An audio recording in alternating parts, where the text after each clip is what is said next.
Tidak. Kamu belum tengok kuku panjang, gigi tajam, liur dia yang berbisa. Siapa kata liur apa? Jawab tadi. Paling berbisa. Kenapa dia berbisa? Sebab apa?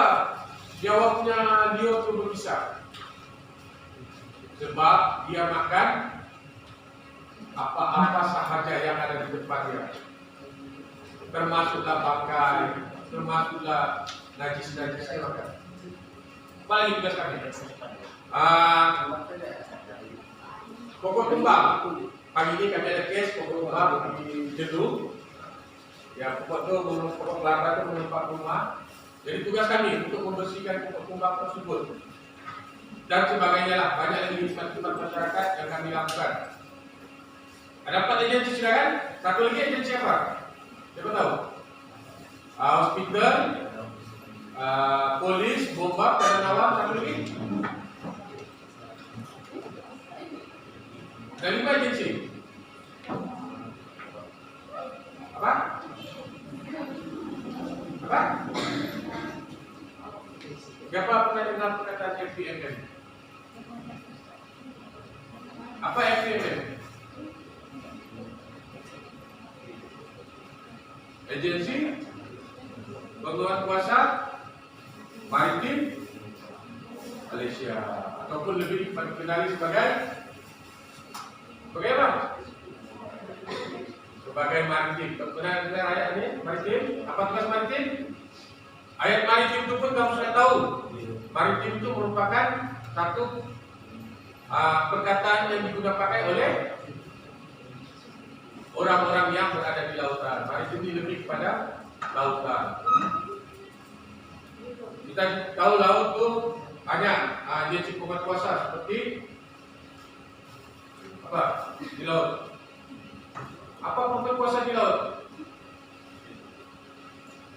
Navy, betul? Navy itu apa? Tentara laut. Kedua, polis marine. Kita dengar?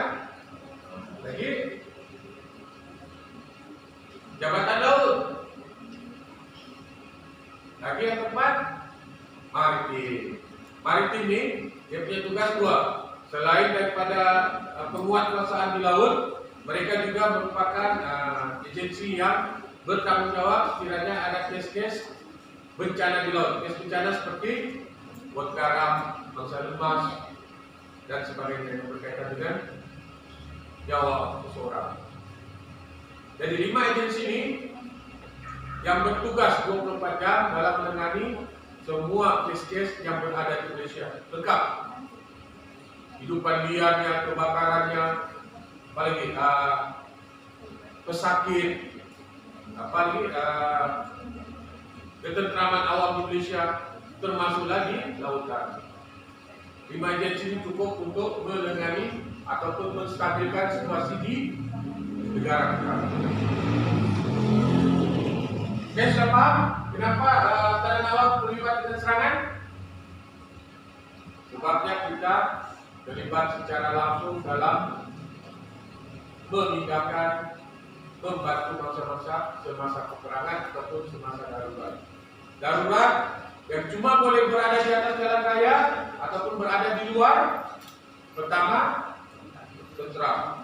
Bila darurat, automatically tentera akan ambil alih bidang kuasa yang ada kepada polis.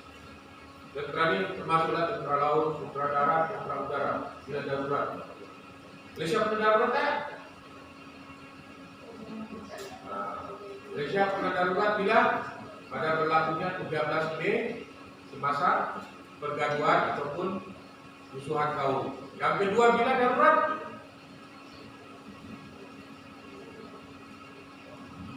darurat di 9 Mei, pertama 13 Mei kerusuhan kaum. Kedua, katakan ini tanya 2019 sampai 2022. COVID. Negara kita mengalami kita lagi daruratan disebabkan oleh virus COVID yang merebak secara cepat. Indonesia. Dan sekarang ini pun virus COVID aktif kembali.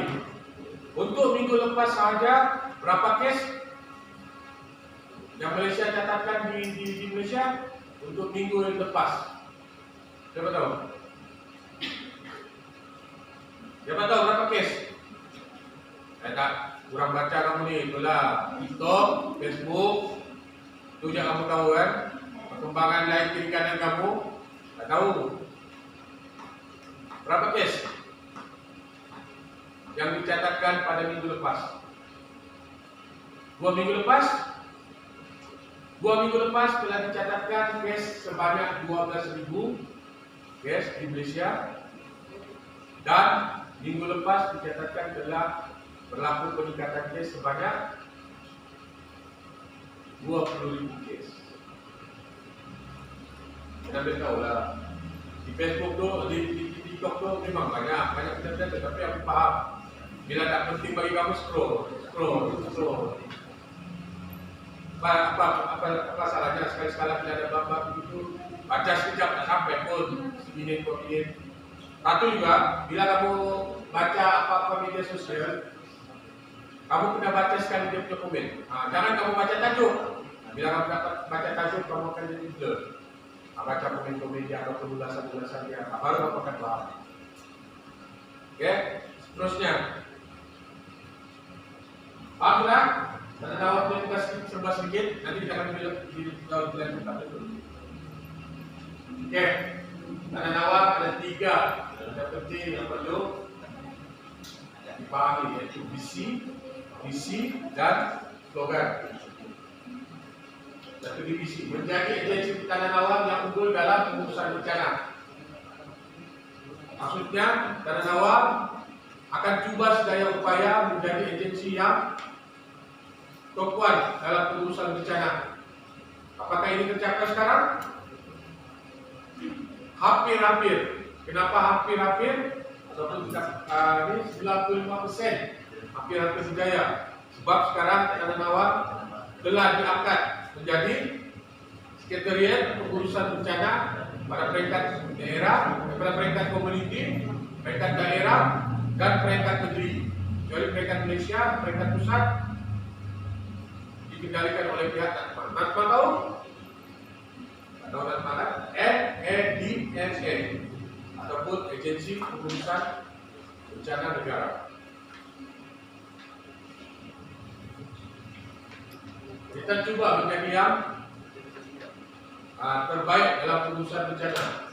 Sekarang pun kita telah ke arah itu, kita telah mencapai lebih kurang sasaran 90-95% dalam kerja pengurusan bencana. Mana-mana bencana, orang pertama sekali akan dicari sekretariat dulu. Kami dulu dicari. Oke, itu visi kami. Visi memperkasa kesiapsiagaan awal untuk keselamatan dan kesejahteraan negara. Memperkasakan kesiapsiagaan awal. Apa yang dimaksudkan? Kita boleh jelaskan dengan saya. Kesiapsiagaan awal. Siapa boleh tolong? Siapa boleh tolong jawabkan memperkasa kesiapsiagaan awal untuk keselamatan dan kesejahteraan negara. Siapa boleh terangkan?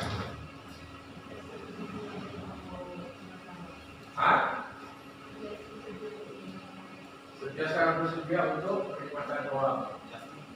Oke, memperkasa kesiapsiagaan awam ini, kami cuba sedaya upaya untuk memberi pengetahuan berkaitan ilmu pertahanan awam kepada seluruh rakyat Malaysia. Dan sasaran kami 10% rakyat Malaysia telah menganggotai pertahanan awam. Berapa banyak rakyat Malaysia sekarang? Berapa jumlah rakyat Malaysia sekarang? Berapa? 20? 20 kan? Siapa tahu berapa rakyat Malaysia sekarang? Tak tahu. Banyak lebih kurang 33 juta orang. Kalau 10% berapa? Daripada 33 juta? Dan belakang matematik semua. Daripada 33.000, kalau kita ambil 10% jadi berapa?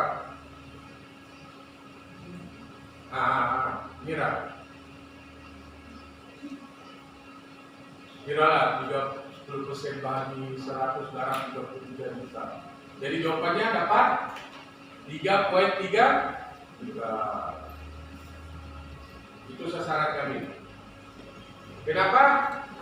Kenapa kami punya misi memperkasakan kesiapsiagaan awam? Kami akan bagi ilmu sebanyak mungkin orang, sama ada di peringkat bawahan, yaitu komuniti, sehingga peringkat atasan, sama ada komuniti di kampung, badan-badan kerajaan, NGO dan sebagainya. Kami akan coba membagi ilmu berkaitan pengurusan bencana.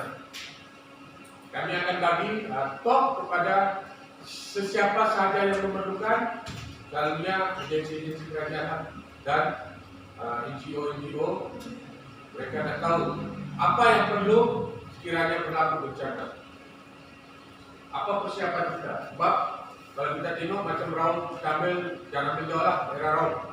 Daerah Raub ini merupakan kawasan, salah satu kawasan bencana bila berlakunya, bila tiba masanya monsun timur laut, ataupun lebih dipanggil FTL. Bila monsun timur laut berlaku di Malaysia, tidak? Dalam geografi ada ni. Siapa ambil geografi? Kita catat sampai ke 5. Wajibkan geografi. Wajibkan. 1, 2, 3 wajib. Mustahil pula kita 1, 2, 3 itu ada kaitan dengan monsun timur laut. Bila berlaku monsun timur laut, bila berlaku monsun barat daya. Tahu? Monsun timur laut dia akan berlaku bermula daripada November sehinggalah Mac tahun seterusnya. Manakala monsun barat daya berlaku daripada April sampai Oktober. Jadi kami akan cuba sedaya upaya menerangkan kesiapsiagaan, persediaan ataupun segala siap sedia yang perlu diambil tindakan oleh rakyat Malaysia sekiranya berlaku bencana. Contoh kami bencana banjir. Kita akan pergi satu kampung, kita terangkan apa tindakan mereka. Kawasan orang itu merupakan kawasan bencana banjir. Apa tindakan mereka? Pertama, mungkin kita tahu bila berlaku hujan lebat, sebelum berlaku hujan lebat, mereka telah prepare barang-barang keperluan seperti dokumen, pakaian-pakaian bekas, ubat-ubatan, komunikasi orang, keperluan warga emas sama baby, kanak-kanak, kita kena prepare. Contoh, monsun timur laut masuk bulan berapa tadi monsun timur laut? Masuk bulan November. So Oktober tu dah prepare lah. Apa-apa yang perlu kamu prepare. Sebab kamu dah tahu kawasan kamu tu selalu berlaku banjir. Tapi kamu tak tahu sama ada banjir itu paras kuku langit, paras pinggang, ataupun mungkin sampai ke tahap paras bumbung. Jadi kita kena prepare. Bulan 10 tu, bulan 9, bulan 10 kita dah prepare siap-siap. Letak dalam satu beg, 2 beg. Jadi bila berlaku bencana, kita punya barang tu biarkan.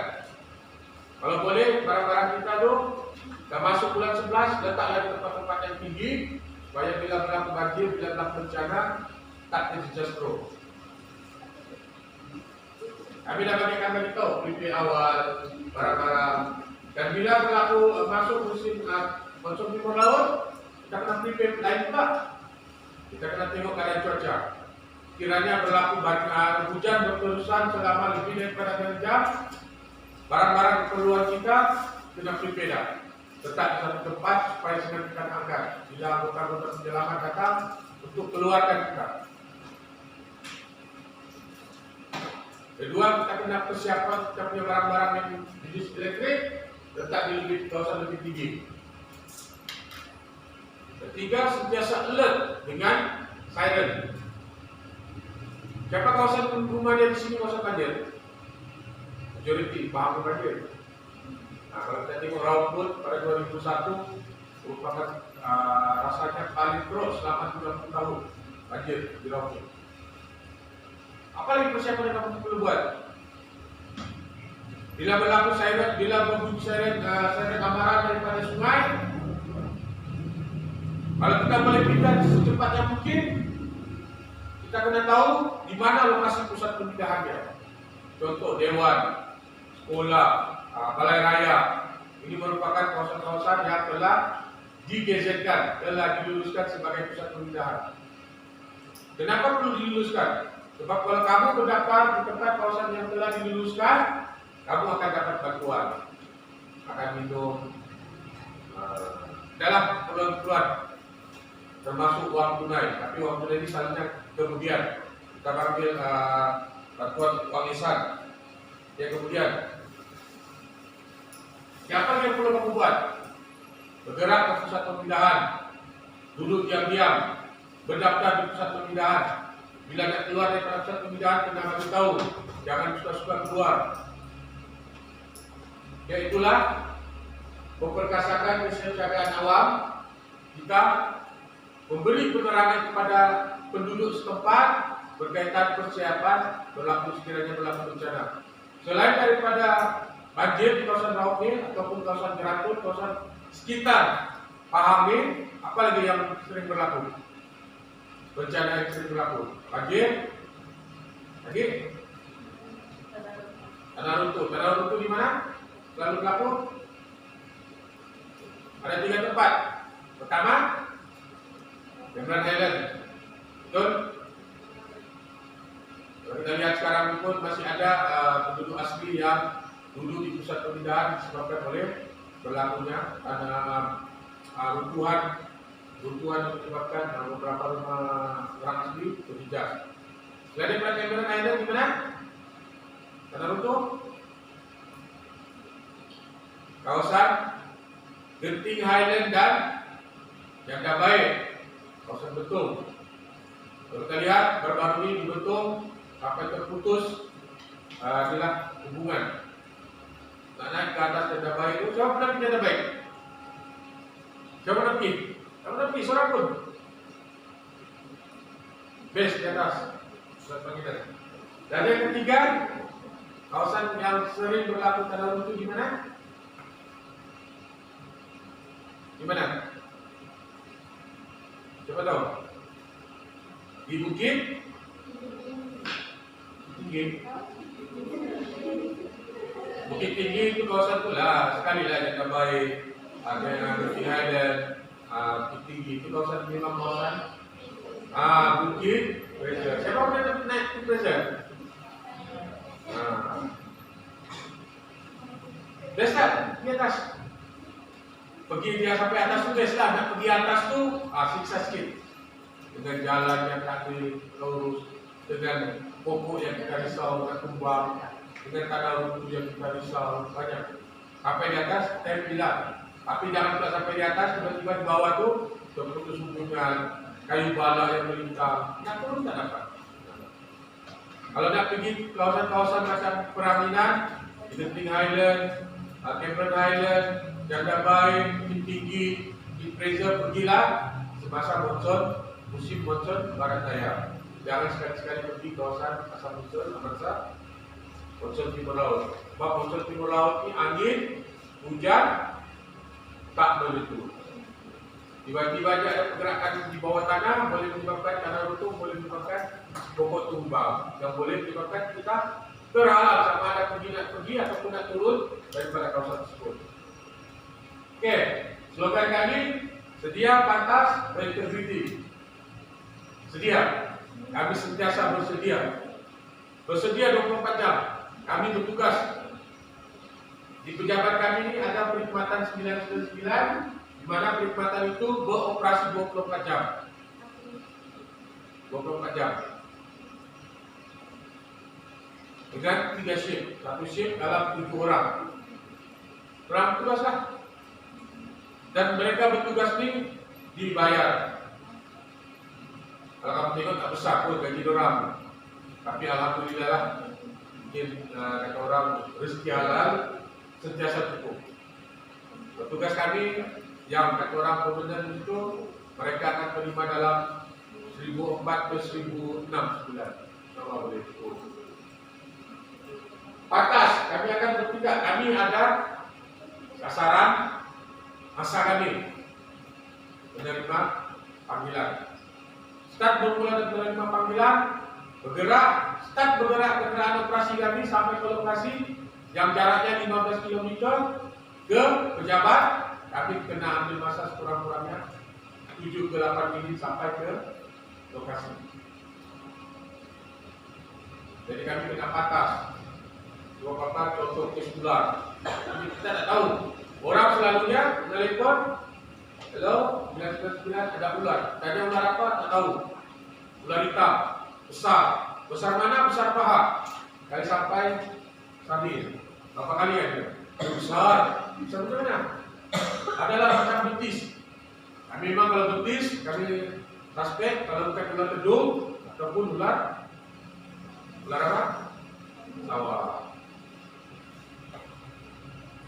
Pergilah, pergi banyak ular bibi, ular daun, banyak. Tapi kalau ular risau, ular sawah tak makan orang kan? Dia tak makan, dia telan dia orang.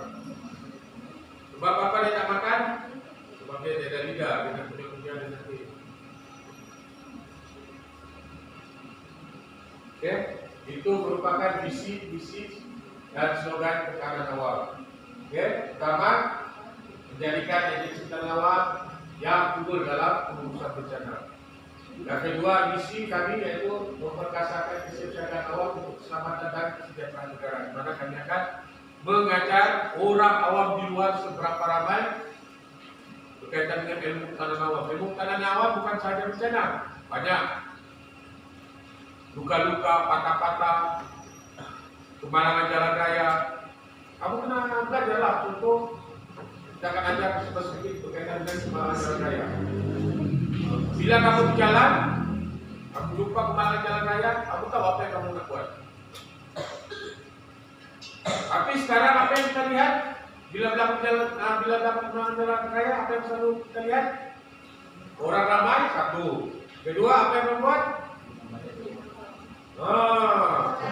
Buka TikTok, buka ini, buka itu, live. Kebakaran kereta, kemalangan jalan raya, maksa putus kaki. Itu yang berlaku. Itu hakikat yang sebenar sekarang ini. Kenapa? Sebab orang tidak ilmu untuk membantu, orang takut.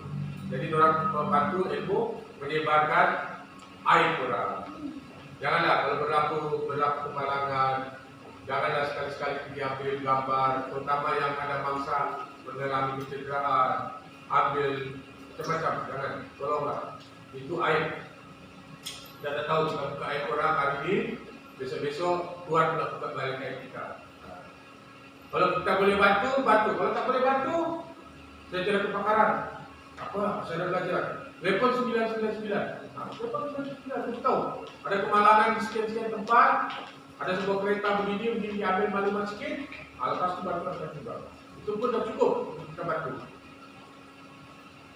Tapi kebanyakan sekarang orang dia akan buat live, terutama di TikTok sekarang live untuk kemalangan selalu.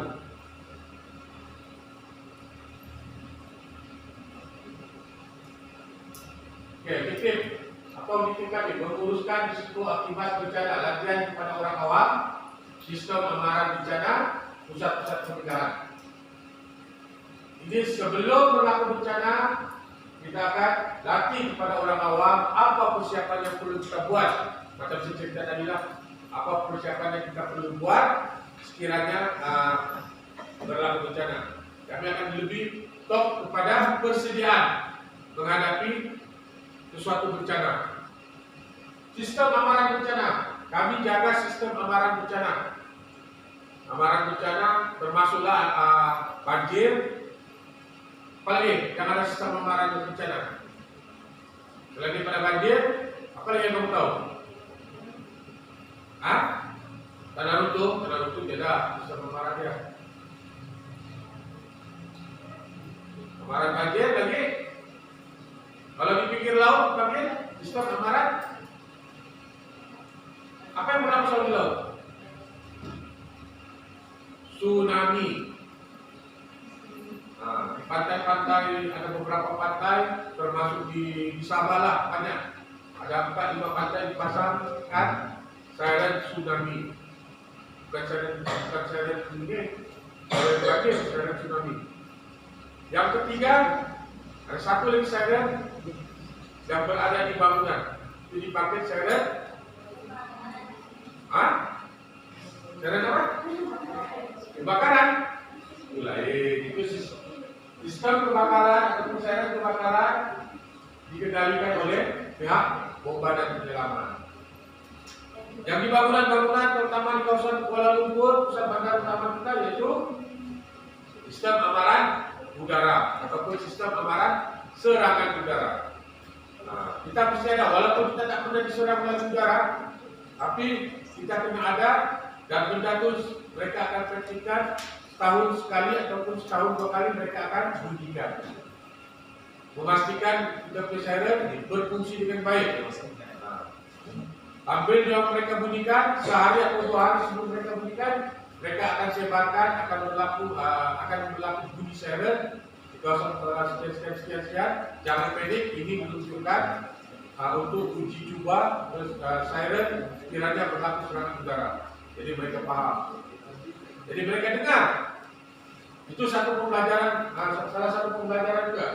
Mereka dengar amaran tersebut, macam mana bunyinya. Kiranya berlaku serangan udara tiba-tiba dari para pihak jiran-jiran kita, mereka sudah paham. Oh, ini siren udara. Apa yang perlu kita buat? Kita lari, bersembunyi, jangan duduk di kawasan-kawasan yang terbuka dan sebagainya. Yang kedua, respon kepada bencana, menumbuhkan pasukan first responder dan penikmatan. First responder ini, apa yang memaham pasal first responder? Apa yang kamu paham pasal maksud first responder? First maksudnya pertama, responder tindak balas. Maksudnya tindak balas pertama. Orang yang pertama bertindak balas di kawasan kemalangan, di kawasan bencana, di kawasan apa-apa saja yang dikategorikan yang memulakan tindakan awal. Contoh di Kilang, kita temukan satu pasukan untuk menghadapi kebakaran dan kecederaan. Bila berlaku kebakaran, mereka lagi yang akan orang pertama yang akan bertindak. Yang lain semua lari ke mana? Pusat pengumpulan. Pengumpulan selalunya di luar daripada kawasan Kilang. Jadi orang yang telah diajar ataupun lebih dikenali sebagai pasukan first responder akan ambil alih. Sementara menunggu pihak-pihak yang lebih berwajib seperti pihak bomba, penawar, melibatkan kimia, jawatan kimia. Mereka akan ambil alih sementara. Tujuan orang untuk mengurangkan risiko kebakaran lebih besar, mengurangkan risiko kecederaan yang lebih parah. Inilah tugas first responder. Macam kami sini pun kalau kamu nak buat bukan pasukan first responder di polis community boleh. Bencana kebakaran, orang first responder dia ambil alih. Keluarkan orang-orang staff-staff yang ada dalam ini, cuba matikan karen apa semua, ambil alat pemadam api yang mana kawasan-kawasan yang api dia masih boleh dikawal. Itu tugas first responder. Kalau tidak tugas first responder, apa akan jadi? Suatu agensi organisasi itu akan berlaku kepanikan.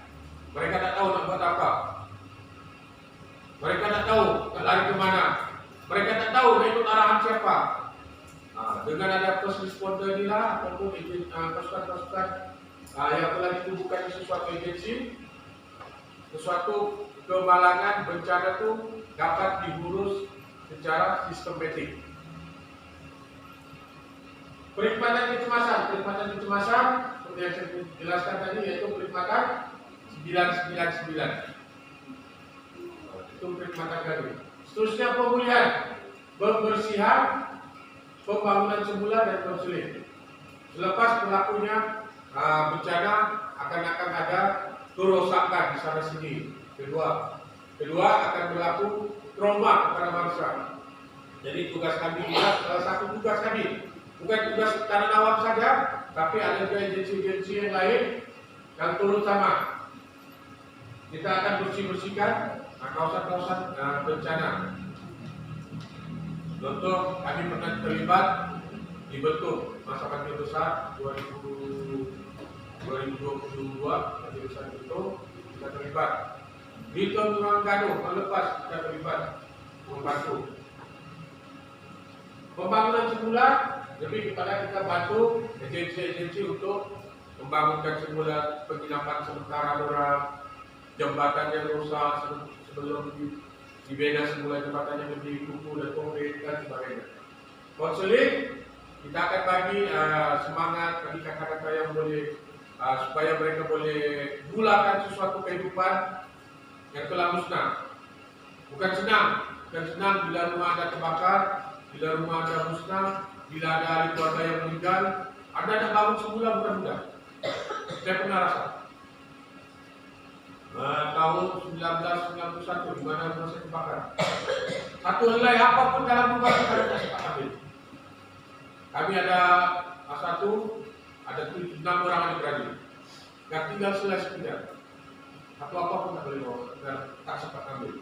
Kamu rasa macam mana nak berdikari untuk bangun semula sampai ke satu tahap seperti sedia kala? Memang payah. Kurang-kurangnya paling cepat pun kita dah hilangkan kita punya rasa kesedihan, rasa itu semua mengambil masa di antara 1 ke 3 bulan. Mungkin kalau di bawah umur budak-budak 10 tahun ke bawah itu mungkin dia tak paham sangat. Tapi kalau yang macam saya masa itu dah umur 14 tahun dan paham dengan kedukaan ibu bapa kita yang terlalu sedih. Harta benda yang selama ini diorang kumpul, rumah yang diorang bina tiba-tiba musnah dalam masa jangka yang singkat. Okay. Kita akan cuba bantu orang-orang yang mengalami gangguan daripada kesan bencana tersebut.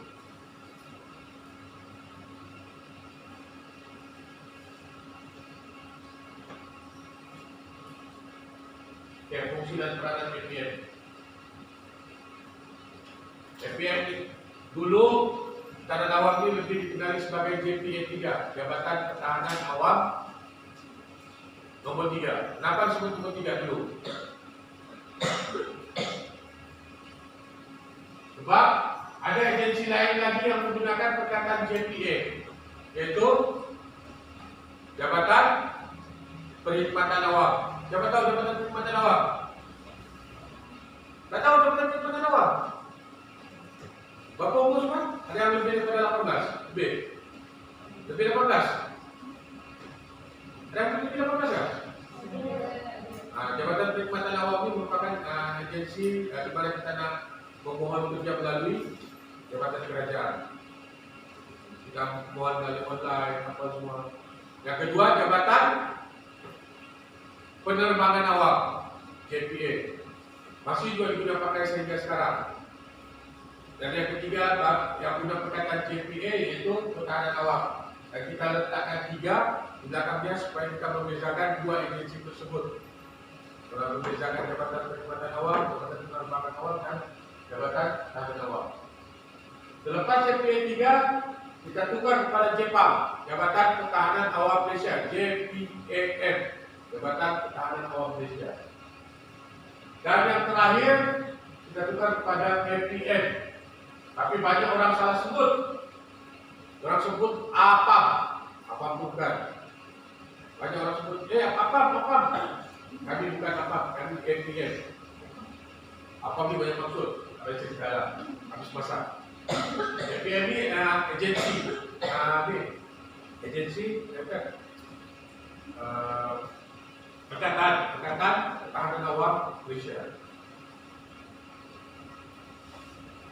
Sehingga digunakan pakai sehingga sekarang. Okey, fungsi kami dan peranan melatih dan mengembangkan rakyat dengan ilmu pengetahuan berkaitan dengan pertahanan awam ke arah kesiapsiagaan menghadapi bencana, kecemasan dan ancaman musuh. Kita lihat sekarang tadi kita melatih orang awam, kita melatih orang di sekeliling kita bagi persiapan menghadapi bencana dan sebagainya. Melaksanakan tugas penyelamat, perlindungan dan hikmat kemanusiaan dari sembarang ancaman musuh, bencana dan kecemasan.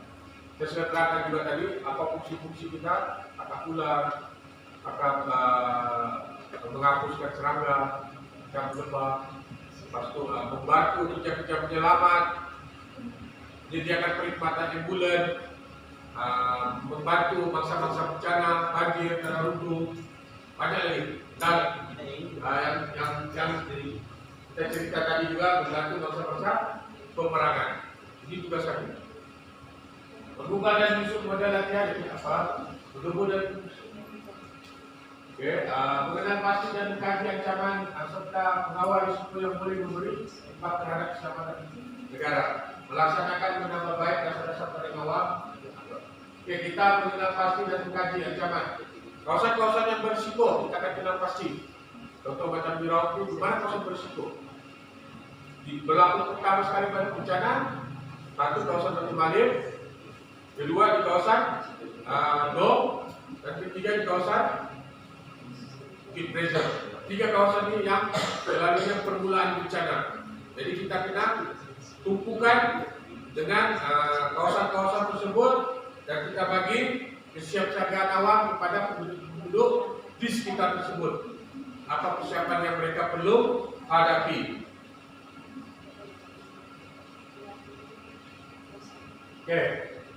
Badan awam telah ditubuhkan secara resmi pada 24 Maret 1952. Sudah merdeka kan belum?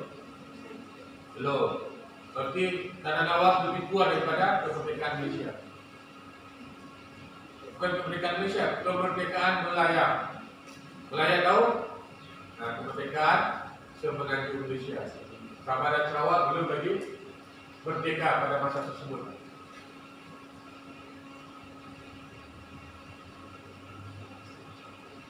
Tahun 1994 diperkenalkan JPA 3 Jabatan Tanah Awam. Apa kami pun masih hijau, keluar kami pun masih hijau. Tahun 2008 Jepang, baru tukar warna kepada warna biru.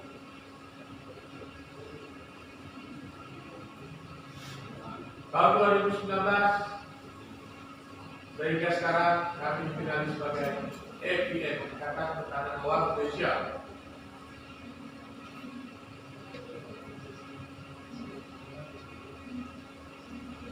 Jadi kementerian-kementerian sangat penting.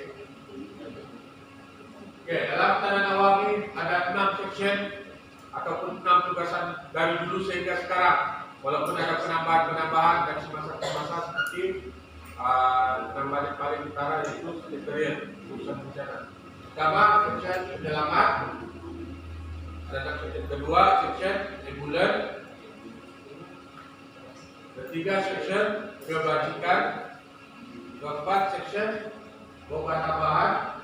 Kelima, section wadah. Dan keenam, untuk jabat. Kita akan ambil 4 ini paling penting. Penyelamat. Kerja-kerja penyelamat tak kiralah di air, di hutan, di kawasan runtuhan dan sebagainya, di mana-mana yang boleh anggota-anggota penyelamat masuk. Banyak kerja-kerja penyelamat akan terlibat. Seperti pada tahun 1993. Tadi saya sebut bulan 2013. Sekarang kita balik ke 1993. Sudah lahir belum? Belum. Siapa yang sudah lahir belum? 1963 saya masa itu baru berumur 15 tahun.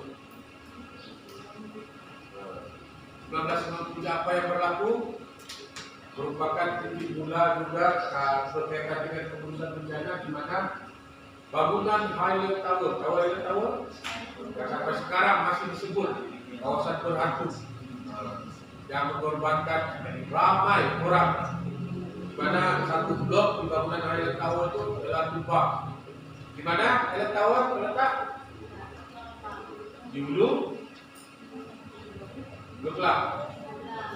Betul. Hulu Kelang. Nah, pada tahun 1993 di mana disitulah bermulanya satu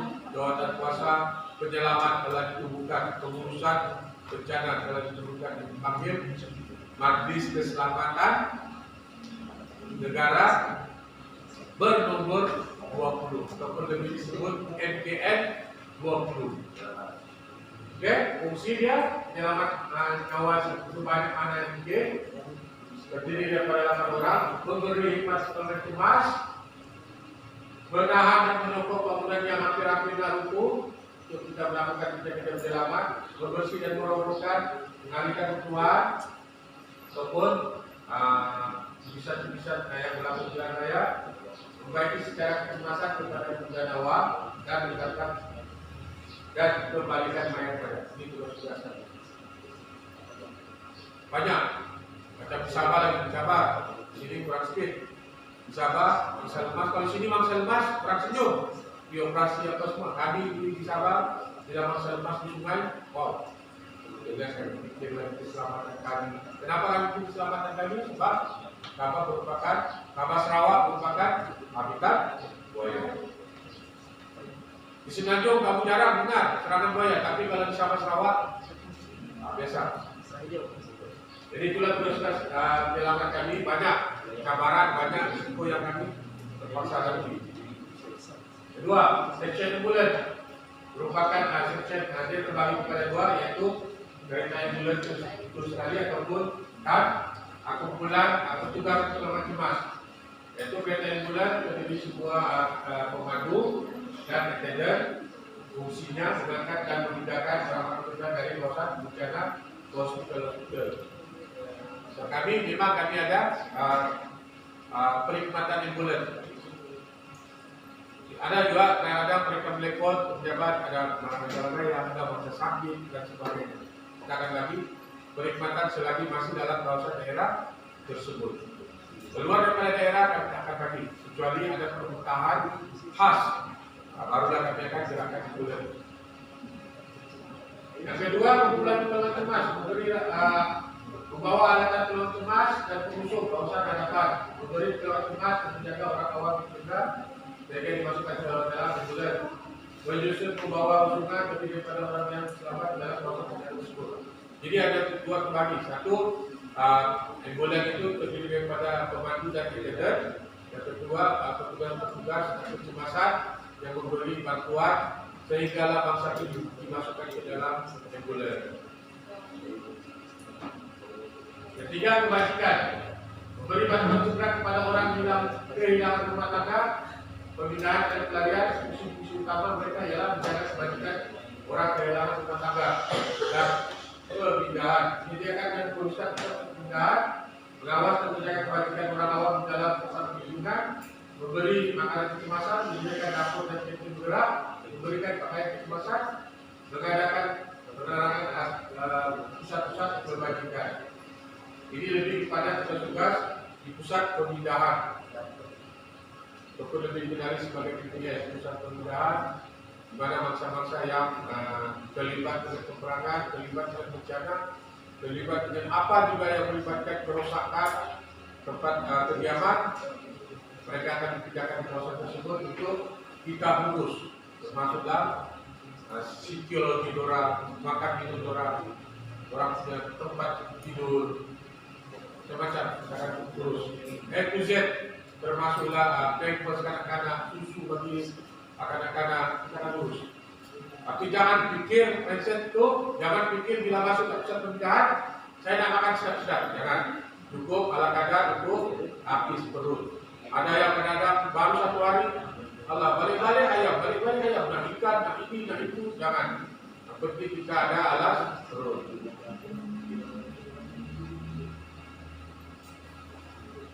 Section 4 kami juga dilatih untuk menghadapi kecemasan berkaitan dengan kebakaran. Macam mana yang kita akan bangsa semasa kebakaran, apa yang tidak akan kita semasa kebakaran, apa yang perlu kita buat sekiranya api masih kecil, apa yang kita perlu buat sekiranya api itu besar, apa yang pertama kita kenal, bertindak dulu sekiranya berlaku kebakaran. Apa yang perlu kita buat sekiranya berlaku kebakaran, sama ada di kawasan kita juga ataupun di rumah. Apa yang perlu kamu pikirkan dulu? Yang kamu pikirkan aku tahu, apa di kepala kamu? Lari, selamatkan diri. Itu kalau rumah sebuah oke lah, selamat. Tapi kalau rumah yang teres, rumah yang berjiran dekat-dekat semua macam di Sabah yang di kawasan Setinggan, nah kalau di Sabah kebakaran dan jadi kalah kawasan Setinggan. Pendapatan Setinggan. Paling sedikit rumah terbakar 50 biji. Paling sedikit. Oh bayangkan, kamu bayangkan kalau 50 biji itu berapa ratus orang yang terlibat. Jadi apa yang perlu kamu buat bila kebakaran? Pertama kamu kena matikan puncak utama api itu dulu. Switch elektrik yang ada tuh, switch box tuh matikan, cabut kalau dapat kepala dia. Kedua, apa yang perlu kamu buat? Sebelum kamu tinggalkan rumah, tutup semua ruang-ruang udara. Kenapa? Kenapa kita perlu tutup ruang-ruang udara? Kecuali tak masuk. Atau tutup pintu, tutup mata, supaya udara tak masuk. Jadi api itu akan merebak secara perlahan. Berbanding ada udara masuk, api akan lebih cepat. Ketiga, barulah kamu pikir kamu punya dokumen-dokumen yang penting, ahli keluarga kamu. Kalau kamu tak dapat padamkan, bawa lari sejauh yang kamu dapat lari. Senator, pada dia lebih kepada sebagai orang tengah antara contoh orang yang berlaku banjir di kawasan yang bertugas di kawasan banjir, kota-kota penyelamat dengan pusat ataupun pejabat kita sebagai orang tengah, dia akan salurkan maklumat. Contoh di kawasan bencana perlukan benda-benda A to Z. Jadi orang wadah ini yang tengah-tengah ini akan maklumkan kepada pihak pejabat perlukan barang-barang ini, perlukan persiapan ini. Jadi orang pejabat akan hantar kepada wadah, wadah akan pas kepada kawasan itu wadah orang tengah. Dan kalau ini pejabat merupakan tempat segala-galanya. Dia ada transaction yang ada dalam penawar dari start penubuhan dia 19 berapa tadi? 1952 sehinggalah sekarang section ini masih dibukakan dalam keterangan awal. Oke, perkhidmatan DPM. Mulai 1 Oktober 2007 kalian kecemasan 999 telah diperkenalkan kepada masyarakat Indonesia dengan menggabungkan semua nomor kecemasan. Ini dulu kami ada 3 talian 991 yang dikelolakan oleh pihak pertahanan awal, 994 yang dikelolakan oleh pihak bomba, dan 999 yang dikelolakan oleh pihak polis dan hospital. 3 talian ini. Dalam satu nomor kecemasan yang melibatkan agensi jabatan pertahanan awal, polis Gajah Malaysia, Kementerian Jabatan Bomba Penyelamat dan Divisi Penugasan Maritim bagi mengindikasikan pusat tangkap hilangan kekuatan agensi dan penggunaan sistem yang terpadu bagi meningkatkan tahap penyampaian kekuatan kecemasan di antara agensi dengan satu prosedur dan cara perkhidmatan dan seragam. Bertepatan dengan masyarakat kerja melalui foto satu Malaysia satu logo. Oke, kenapa digabungkan 3 nombor ini? Dulu 3 nombor 991, 994, 999. Jadi digabungkan menjadi 1999 yang dikelola oleh pihak Telekom. Dulu masa kalian ini masing-masing yang pegang, kecuali 999 memang pihak Telekom yang pegang dari dulu. Dia akan kembalikan kepada kes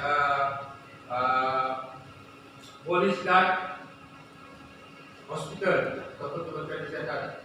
1991, 1994 dikendalikan oleh BNPM dan bomba itu sendiri. Tapi kami tak dapat kontrol. Percaya atau tidak, masa zaman ini masih wujudnya public phone yang berleluasa. Siapa pernah buat public phone? Tapi sekarang ada kan, tapi kurang. Nah, dulu public phone di mana-mana ada, di sekolah, tempat rehat, tunggu bus, semua ada public phone. Kadang nak buat panggilan pun tidak baca. Dulu tidak handphone ini tidak. Jadi public phone ini menyusahkan kami. Kenapa menyusahkan? Waktu-waktu puncak seperti 6 hingga jam 7 pagi, jam 10 sehingga jam 2 petang dan dalam jam 5 sampai jam berapa? Jam 7 malam merupakan waktu puncak di mana orang awam, budak sekolah bermain talian tersebut. Hello, abang, belum kenalan. Hello, ada kebakaran. Jadi kami tak dapat tapis benda-benda begitu. Sehari bercecah sehingga 1.000 ke 2.000 panggilan masuk. Panggilan main-main. Jadi bila kita buat panggilan main-main, bila berlaku perkara sebenarnya kita tak dapat kabar ya. Kejap lagi di kawasan A, tiba-tiba yang B itu jauh, kita tak dapat kabar. Jadi pada masa selepas itu pada tahun 2007, kalian kecemasan 999 telah disatukan kepada 5 agensi tersebut, yaitu polis, kesehatan, Jabatan Bomba, APM dan Maritim Malaysia telah disatukan, di mana panggilan itu telah dikelola sepenuhnya oleh pihak Telekom. Jadi kami pun senang apa-apa berlaku panggilan kecemasan, pihak Telekom akan kasih. Dia dapat, mereka telah dilatih membedakan panggilan tersebut, panggilan palsu ataupun panggilan yang sebenar. Satu lagi kita tak boleh main, nombor yang diregister sahaja yang boleh buat pemanggilan 999. Telefon kita, kedua, telefon rumah. Jadi, saya pernah belajar sistem ni. Saya pernah belajar di Kuching Sarawak atau di Guangzhou. Saya belajar, saya panggil sistem ICANN. Di mana setiap kali kita buat panggilan, automatically dalam sistem mereka akan keluar nama kita dan UIC kita di mana kita berada. Sebab itulah bila berlaku panggilan palsu mereka dapat titik siapa yang berpanggilan, di mana lokasi orang. Jadi jangan main. Dan mereka ada pihak undang-undang telah merupakan satu undang-undang di mana kita boleh disaman ataupun boleh dipenjarakan disebabkan dibuat panggilan palsu berkaitan dengan kecemasan.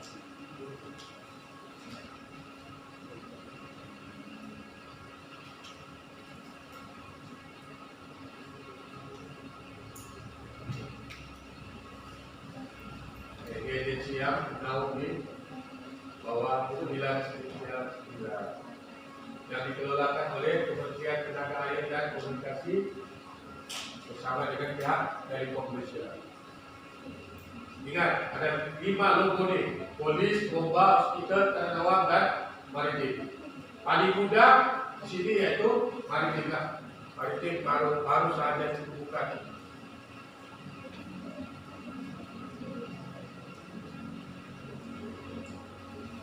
Okay. Pasukan khas tanah awam telah dilancarkan secara rasmi pada 15 Ogos 2008. Okay. Pasukan khas ini pasukan yang terpilih